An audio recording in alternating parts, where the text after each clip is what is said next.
So in today's video, I want to talk about, can we really help deer? And it's a topic that everybody keeps talking about. Well, whether you can supplemental feed, if it really does help, if it doesn't help, and we're going to discuss all of that today. In my opinion, from what I've researched, my own trial and errors, my own thoughts and opinions from going out to other people's property, doing different types of land management, seeing different parts of the world. In my opinion, yes and no.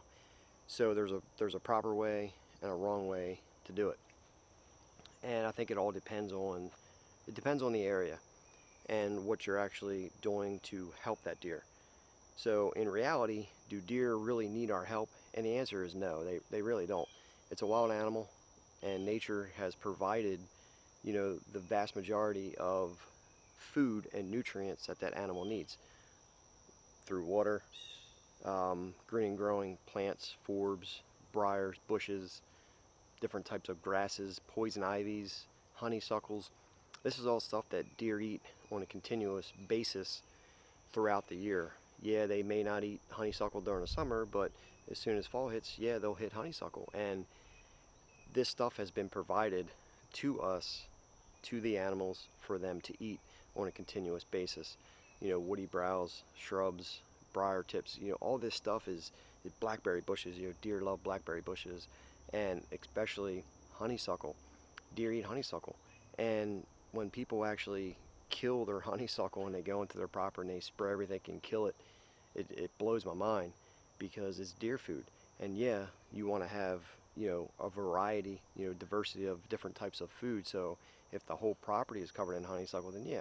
But if you have a small patch of honeysuckle and you just want to get rid of it just to get rid of it, it's the silliest thing that I've ever seen. Because you can have, honeysuckle, you have blackberries, bushes, you can have poison ivy patches, briars, and different types of shrubs and things like that, which is all very beneficial to deer. And this is what actually supplements deer. And it's not even, I wouldn't even really call it a supplement, because it's there all the time. It's what deer eat on a continuous basis. 4, 5, 6 pounds of it a day. Deer feed 4 or 5 times a day, and they consume this stuff by the pounds. So in reality, we don't really need to help them, but if we want to help supplement them, what we can do is supplement them through adding more bushes, more briars, more hinge cuts, more hack and squirt methods to allow sunlight to hit the floor. Each property is different. Each one requires a different strategy to do that and to help supplement them. But throughout the spring and summer, yeah, a lot of properties have enough food that they can consume to give them the nutritional requirements. And I want to explain it this way as far as human beings go.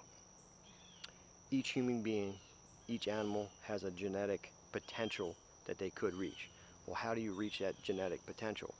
If you are consuming, say you're consuming something that has 10% protein your entire life, okay, you're only going to reach that genetic potential as far as the amount of, or healthiest food that you're giving. So if you're eating 10% protein all the time, yeah, you're going to reach a certain potential. If you're eating something that has 15% protein, you're going to reach a different genetic potential, if that makes sense. So this is where food plots and such come in handy, and improving the soil and providing additional food through supplemental feed as far as green and growing plants go. If you're putting TLC into your soil, putting TLC into your food plots, acres and acres of food plots, then all of a sudden you're reaching 20-25% protein, and then you're starting to get those micronutrients in there, the diversity of minerals and things like that inside of that plant that goes up through the roots and through the stems and everything. Then that genetic potential has the ability to be higher than what it would if you didn't do anything.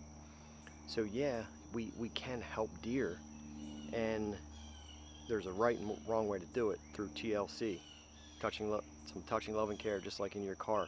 You don't drive your car 50,000 miles without changing the oil, because it's not good, right? You'll burn the engine up.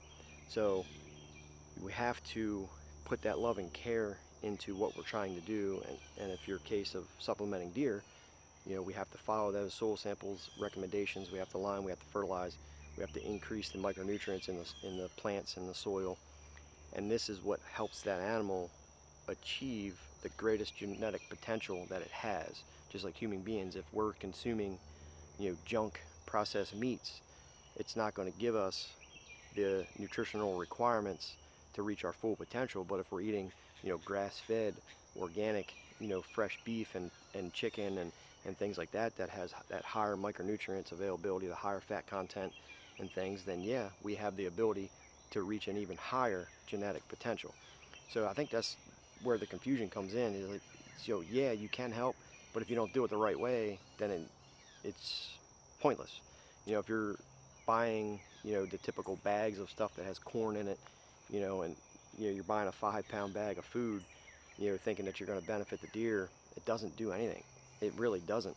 And if you're in a situation where you have a really tiny small piece of property, you know, 2, 3, 4 acres or something, and you're trying to put all these supplements, you know, on the ground and to feed them, you're really, honestly guys, you're really wasting your money. Now, because outside of that property, they probably have plenty of food to consume to give them the requirements. Now, if you go into different parts of the country, you start getting into ag country. You start getting into different types of the world that has more available food, farmers, you know, crops, fields, you know, beans and things like that, where that soil has TLC into it, and you're going to have a higher, you know, nutritional availability to the deer. You're going to have bigger deer. So if you own a piece of property or leasing a piece of property, say 50, 100 acres plus, and you start putting in 1, 2, 3, 4, 5, 6 acres, 7 acres of food plots, and you're doing it the correct way, yes, you will benefit that deer tremendously. And the crucial time is through that, you know, toward the end of fall into winter, and that, you know, comes back on what you're planting. If you're just planting, you know, small patches of brassicas, you're not really benefiting that deer much. But if you're planting grains, you know, it's going to last a longer periods of time throughout the winter, you know, such as winter wheat, oats, and, you know, different types of clovers and things like that will really get that animal into November, December. You know, January will start to die off, but then you start getting into February, March, starts warming up, things will start taking off again, and you provide that animal with a few extra months, you know, leading up into spring green up, because like your wheat and things are going to green up way before anything else does, before you start getting that first flush, you know, of spring, with everything starts turning to green. So yes and no, you can benefit deer as long as you do it the proper way. You know, increase availability of food, hack and squirt, hinge cuts, you know, some TSI work on your edges of your property, select cuts, anything to increase that sunlight to the floor to increase the browse value is going to supplement or benefit that deer.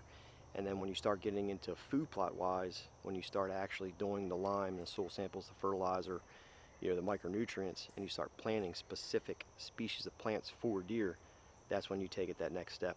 Hope this helps you guys. Any questions, drop a comment. I'll see you on the next video.